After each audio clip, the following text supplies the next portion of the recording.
बहनों याद रखना, ये खेत ही अब हमारा सहारा है। हमें इसे हर हाल में सफल बनाना है। हाँ दीदी, चाहे कितनी भी मुश्किल आए हम पीछे नहीं हटेंगे। लेकिन गांव वालों को उनकी मेहनत रास नहीं आ रही थी। उन्हें लगता था कि ये बहुएं सफल हो गईं तो उनकी सोच बदल जाएगी, इसलिए वो तरह तरह की हरकतें करने लगे। पड़ोसने खेत के पास खड़ी होकर ताने मारने लगती हैं। अरे देखो कितनी मेहनत कर रही हैं, जैसे कल ही फसल उग जाएगी और फिर शहर में बेचने भी जाएंगी। अरे बहनों, खेती करना इतना आसान नहीं होता, ये कोई खेल नहीं है। दीदी, इनकी बातें सुनकर दिल करता है सब छोड़ दूं। नहीं गीता, यही तो चाहते हैं ये लोग कि हम हार मान जाएं। लेकिन हम ऐसा नहीं होने देंगे। गांव वाले सिर्फ ताने ही नहीं मारते बल्कि उनकी मेहनत में बाधा डालने की भी कोशिश करते हैं। एक सुबह बहुएं खेत में आती हैं तो देखती हैं कि कुछ पौधे उखाड़ दिए गए हैं। ये किसने किया? हमारी मेहनत किसी ने जानबूझकर बर्बाद की है। जिसने भी किया है वो हमारी हिम्मत तोड़ना चाहता है। हम हार नहीं मानेंगे, फिर से लगाएंगे। वो फिर से पौधे लगाती हैं, फिर से पानी देती हैं, जैसे कुछ हुआ ही नहीं। उसी दिन दोपहर में गांव का प्रधान वहां आ जाता है। अरे ओ बहुओं, ये क्या कर रही हो तुम लोग? प्रधान जी, हम अपने खेत में खेती कर रहे हैं। और ये कुआं किससे पूछकर खोदा? प्रधान जी, ये हमारा खेत है, हमने अपने लिए खोदा है। गांव में कोई भी काम बिना इजाजत के नहीं होता, समझी? लेकिन प्रधान जी, हमने किसी का नुकसान नहीं किया। देखो, अगर आगे से कोई शिकायत आई तो ये कुआं भरवा दूंगा। प्रधान वहां से चला जाता है। बहुएं एक दूसरे को देखती हैं, डर भी है और गुस्सा भी। अगर सच में कुआं भरवा दिया तो हम हार नहीं मानेंगे। दिन बीतते गए लेकिन परेशानियां कम नहीं हुई। घर की हालत दिन ब दिन खराब होती जा रही थी। रसोई में खाने के लिए कुछ खास नहीं था, बस अचार, रोटी और चावल। मम्मी, आज भी वही? हाँ बेटा, अभी कुछ दिन और फिर सब ठीक हो जाएगा। कब मम्मी? बहुत जल्दी। बच्चों की मासूम बातें बहुओं के दिल को और भारी कर देती हैं। कभी कभी लगता है क्या हम सही कर रही हैं? हाँ, इतना सब झेल रही हैं, फिर भी कोई भरोसा नहीं। भरोसा हमें खुद पर रखना होगा। अगर हम टूट गए तो ये घर भी टूट जाएगा। उधर उनके पति अभी भी दर्द में थे। तुम जल्दी ठीक हो जाओ, मैं सब संभाल लूंगी। बहुएं और भी परेशान हो जाती हैं। गांव वाले अभी भी उन्हें परेशान करने में लगे थे। एक दिन फिर पड़ोसने आती हैं। अरे बहनों, कितनी मेहनत करोगी? कुछ नहीं होने वाला, खेत सूखा है, जिंदगी भी सूखी रहेगी। मान लो ये सब तुम्हारे बस का नहीं। वापस घर जाओ और वही अचार चावल खाओ। दीदी, कब तक सहेंगे ये सब? जब तक हमारी मेहनत जवाब नहीं दे देती। और वो दिन जरूर आएगा। हर दिन एक नई चुनौती लेकर आता। कभी पानी कम पड़ता, कभी पौधे मुरझा जाते, लेकिन बहुएं हर समस्या का समाधान करती रही। चाहे जो हो, ये फसल हमें बचाएगी और हम इसे हर हाल में बचाएंगे। गरीबी, ताने, दर्द और थकान सब मिलकर उन्हें तोड़ने की कोशिश कर रही थी, लेकिन पांचों बहुएं अब पत्थर की तरह मजबूत हो चुकी थी। ये सिर्फ खेती नहीं है, ये हमारी लड़ाई है और हम ये लड़ाई जीतेंगे। खेत अब सिर्फ जमीन नहीं रहा था, वो पांचों बहुओं के सपनों, मेहनत और जिद का प्रतीक बन चुका था। हर सुबह सूरज उगने से पहले और हर रात चांद ढलने तक पांचों बहुएं उसी खेत में लगी रहती थी। गर्मी की तेज लू, हाथों में छाले, पैरों में दर्द, लेकिन उनके हौसले में कोई कमी नहीं थी। बहनों, ध्यान रखना, हर पौधा हमारी उम्मीद है। अगर ये बच गई तो हमारा घर भी बच जाएगा। हाँ दीदी, मैं तो इन भिंडी के पौधों को अपने बच्चों की तरह संभाल रही हूँ। एक एक पत्ता देखती हूँ कहीं सूख न जाए। देखो, ये गेहूं धीरे धीरे ऊपर उठ रहा है, जैसे हमारी किस्मत भी उठेगी। जमीन भले ही समतल नहीं है, लेकिन हम इसे अपनी मेहनत से बराबर कर देंगे। ये भुट्टे एक दिन हमारी जीत का सबूत बनेंगे। पांचों बहुएं दिन रात एक कर देती थी। सुबह खेत, दोपहर खेत, शाम खेत और रात में घर आकर पतियों की सेवा। नींद जैसे उनकी जिंदगी से गायब हो चुकी थी, लेकिन गांव वाले अभी भी उन्हें गिराने की कोशिश में लगे थे। एक सुबह, दीदी, ये बदबू कैसी आ रही है? सब बहुएं चारों तरफ देखती हैं। खेत के पास ढेर सारा कूड़ा और गोबर पड़ा हुआ है। ये किसने किया? हमारी मेहनत के पास ही गंदगी कोई जानबूझ कर रहा है। पास ही कुछ पड़ोसने खड़ी हंस रही होती हैं। अरे बहनों, खेती करनी है तो ये सब भी सहना पड़ेगा। और ये बदबू, यही असली खेती की पहचान है। देखो अब इनके खेत का क्या हाल होगा। जितनी मेहनत कर लो, किस्मत खराब हो तो कुछ नहीं होता। छोड़ दो ये सब, अभी भी वक्त है। ये सब तुम लोगों ने किया है ना? अरे नहीं नहीं, हमें क्या पड़ी है। चाहे जिसने भी किया हो, हम हार नहीं मानेंगे।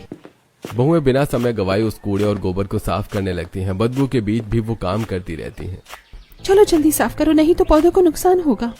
दोपहर की धूप और बदबू दोनों मिलकर हालत खराब कर देते हैं, लेकिन कोई पीछे नहीं हटता। सिंचाई भी आसान नहीं थी। कुएं से पानी निकालना, बाल्टी भर भर कर लाना और हर पौधे तक पहुंचाना। दीदी, ये पानी भरना बहुत मुश्किल हो रहा है। हाँ, लेकिन यही पानी हमारी फसल को जिंदा रखेगा। कभी कभी लगता है हम मशीन बन गए हैं। ये मशीन नहीं, हमारी मेहनत है। उधर घर में भी हालत आसान नहीं थी। रात का समय है, घर में हल्की रोशनी है। बेटा, जल्दी ठीक हो जाओ। तुम्हारी बहुएं दिन रात मेहनत कर रही हैं। देखो, हम हार नहीं मानेंगे, तुम्हारे लिए, इस घर के लिए। तुम बस ठीक हो जाओ, बाकी सब हम संभाल लेंगे। घर और खेत दोनों को संभालना आसान नहीं था, लेकिन पांचों बहुएं दोनों मोर्चों पर डटी हुई थी। गांव वाले अब खुलकर उनके खिलाफ हो चुके थे। एक दिन गांव के लोग इकट्ठा होकर बातें कर रहे होते हैं। अरे ये औरतें क्या खेती करेंगी? 2 दिन में सब खत्म हो जाएगा। अरे गरीब लोग हैं, सपने बड़े देख रहे हैं। लेकिन इन बातों का बहुओं पर कोई असर नहीं होता। लोग क्या कहते हैं अब फर्क नहीं पड़ता। हमें पता है हम क्या कर रहे हैं। ये पौधे ही हमारी सच्चाई है। दिन बीतते गए और धीरे धीरे खेत में बदलाव दिखने लगा। छोटे छोटे हरे पौधे जमीन से बाहर झांकने लगते हैं। दीदी देखो, ये अंकुर निकल आए। सच में हमारी मेहनत रंग ला रही है। ये हमारा सपना है। अब हमें कोई नहीं रोक सकता। भगवान, तूने हमारी मेहनत देख ली। अब हर दिन पौधे थोड़े थोड़े बड़े होने लगे। गेहूं की बालियां उगने लगीं। भिंडी के पौधों पर छोटे छोटे फल आने लगे। गाजर जमीन के अंदर बढ़ने लगी। मकई के पौधे लंबाई पकड़ने लगे। लेकिन चुनौतियां अभी खत्म नहीं हुई थी। एक दिन तेज हवा चलती है। दीदी, ये हवा बहुत तेज है। सब पौधों को संभालो, सहारा दो। सभी बहुएं दौड़ दौड़ कर पौधों को संभालती हैं। हम इन्हें गिरने नहीं देंगे। उनकी मेहनत और देखभाल से फसल बच जाती है। अब खेत का नजारा बदल चुका था। जहां पहले सूखी जमीन थी, अब वहां हरियाली दिखने लगी थी। देखो, हमारा खेत अब जिंदा हो गया है और ये सिर्फ शुरुआत है। गांव वाले भी अब धीरे धीरे हैरान होने लगे थे। अरे, ये सच में उगा रही है। शायद हमने इन्हें कम समझा था। लेकिन बहुएं अब किसी की बातों पर ध्यान नहीं देती। ये मेहनत अब रंग लाएगी और हम अपनी किस्मत खुद लिखेंगे। तेज धूप, बदबू, ताने, दर्द सब कुछ सहते हुए पांचों बहुएं अब अपने लक्ष्य के करीब पहुंच रही थी। दिन बीतते गए और अब वो समय आने लगा था जब पांचों बहुओं की मेहनत धीरे धीरे नजर आने लगी थी। छोटे छोटे पौधे अब मजबूत होकर फसल में बदल रहे थे। खेत में हरियाली ऐसी लग रही थी जैसे उम्मीदों ने जमीन पर रंग भर दिया हो। देखो बहनों, हमारी मेहनत अब दिखाई देने लगी है। ये सिर्फ पौधे नहीं है, ये हमारी जीत की शुरुआत है। दीदी, ये भिंडी कितनी अच्छी उगी है। मैंने कभी नहीं सोचा था कि हम इतना कर पाएंगे। ये गेहूं बिल्कुल सुनहरे होने लगे हैं, जैसे हमारी किस्मत भी चमकने लगी हो।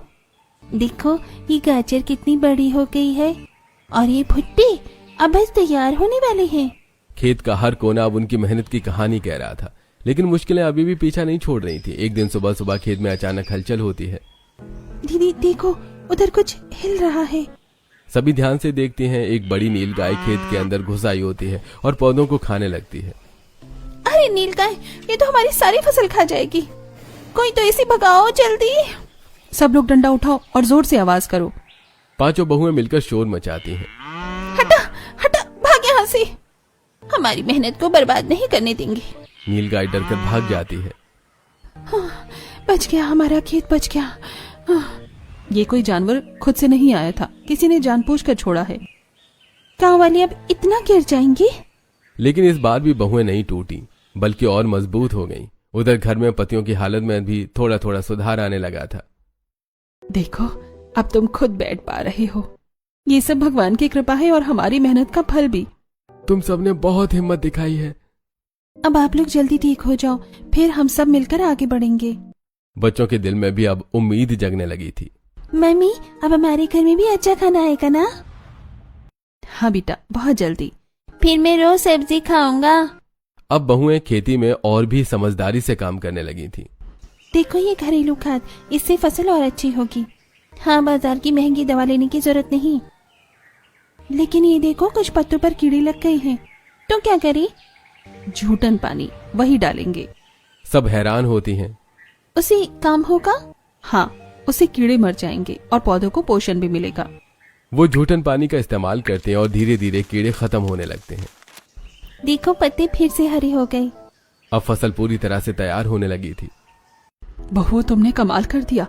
अब हमारे बुरे दिन खत्म होने वाले हैं। आज मुझे तुम पर बहुत गर्व हो रहा है। घर में पहली बार खुशी की लहर दौड़ती है और फिर वो दिन आता है जब फसल पूरी तरह तैयार हो जाती है। अब समय आ गया है इसे बेचने का। हाँ, अब हमारी मेहनत की असली कीमत मिलेगी। धीरे धीरे खरीदार आने लगते हैं। बहुत अच्छी फसल है। अरे इतनी अच्छी खेती, वो भी इतनी मुश्किल में, कमाल है। लेकिन गांव वाले फिर से चाल चलने लगते हैं, खरीदारों को अलग ले जाकर। अरे ये सब दिखावा है, असली फसल खराब है और यहाँ की मिट्टी भी अच्छी नहीं है। पैसे डूब जाएंगे आपके। खरीदार डरकर वापस लौटने लगते हैं। दीदी, ये लोग वापस क्यों जा रहे हैं? गांव वालों ने फिर कुछ किया है। कभी कोई खेत के पास कूड़ा फेंक देता, कभी गोबर डाल देता, कभी फसल को नुकसान पहुंचाने की कोशिश करता। ये लोग हमें आगे बढ़ने ही नहीं देना चाहते। हर बार कुछ न कुछ कर देते हैं। अब क्या करेंगे? इतनी मेहनत के बाद भी अगर फसल नहीं बिकी तो? नहीं, इस बार हम हार नहीं मानेंगे। पांचों बहुएं फिर से एक साथ खड़ी होती हैं। ये हमारी आखिरी परीक्षा है और हम इसे भी पार करेंगे। कोई हमें रोक नहीं सकता। हम अपनी मेहनत की कीमत लेकर रहेंगे, चाहे इसके लिए हमें दुनिया से लड़ना पड़े। और इसी जिद, इसी हिम्मत के साथ पांचों बहुएं अपनी सबसे बड़ी लड़ाई के लिए तैयार हो जाती हैं, जहां सिर्फ फसल नहीं बल्कि उनका आत्मसम्मान दांव पर था। गांव वालों की साजिशों के बावजूद पांचों बहुएं हार मानने को तैयार नहीं थी। वो हर दिन अपनी फसल के साथ खड़ी रहीं और उसी दौरान एक दिन उनकी किस्मत बदलने वाली थी। एक बड़ी गाड़ी खेत के पास आकर रुकती है। वाह, यह फसल इतनी साफ सुथरी और मेहनत से उगाई हुई। आजकल ऐसे खेत बहुत कम देखने को मिलते हैं। जी, हमने पूरी मेहनत लगा दी है। और वो दिख भी रहा है। ये चने, गाजर, गेहूं, मक्की और भिंडी, सबकी क्वालिटी शानदार है। और सबसे बड़ी बात, तुम्हारा खेती करने का तरीका बिल्कुल अनोखा है। तो आपको हमारी फसल पसंद आई? पसंद ही नहीं, मैं तुम्हारे पूरे खेत की फसल खरीदना चाहता हूँ एक साथ। सब बहुएं एक दूसरे को देखती हैं जैसे यकीन ही नहीं हो रहा। पूरा पूरा खेत? हाँ, और अच्छी कीमत पर, जितनी तुमने सोची भी नहीं होगी। कुछ ही देर में सौदा तय हो जाता है और बहुओं को उनकी उम्मीद से कई गुना ज्यादा पैसे मिलते हैं। दीदी, ये सच है ना? ये हमारी मेहनत का फल है।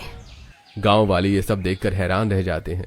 हमें तो यकीन ही नहीं हो रहा, इतने पैसे हमारी खेती में भी कभी इतना नहीं मिला। सभी गांव वाले बहुओं के पास आते हैं। हमें माफ कर दो, हमने तुम्हें बहुत ताने दिए। हमने तुम्हारा मनोबल तोड़ने की कोशिश की, लेकिन तुमने हार नहीं मानी। सच में तुम्हारी मेहनत को सलाम है। अगर आप सब आज हमारे साथ खड़े हैं तो हमें खुशी है, क्योंकि असली जीत तब होती है जब लोग आपको समझने लगे। इन पैसों से बहुएं सबसे पहले अपने पतियों का इलाज करवाती हैं। अब चिंता की कोई बात नहीं है, सभी धीरे धीरे ठीक हो जाएंगे। भगवान का शुक्र है। कुछ ही समय में पांचों भाई पूरी तरह से ठीक हो जाते हैं। घर में फिर से हंसी लौट आती है। तुम सबने जो किया है वो हम कभी नहीं कर पाते। अब हम भी तुम्हारे साथ मिलकर काम करेंगे। और फिर पांचों बहुएं एक बार फिर 5 तरह की खेती में लग जाती हैं। ये तो बस शुरुआत थी, अब हम और आगे बढ़ेंगे। पूरा गांव उन पर गर्व करता है। अरे ये हमारी गांव की बहुएं हैं। इन्होंने साबित कर दिया, मेहनत कभी बेकार नहीं जाती। जहां कभी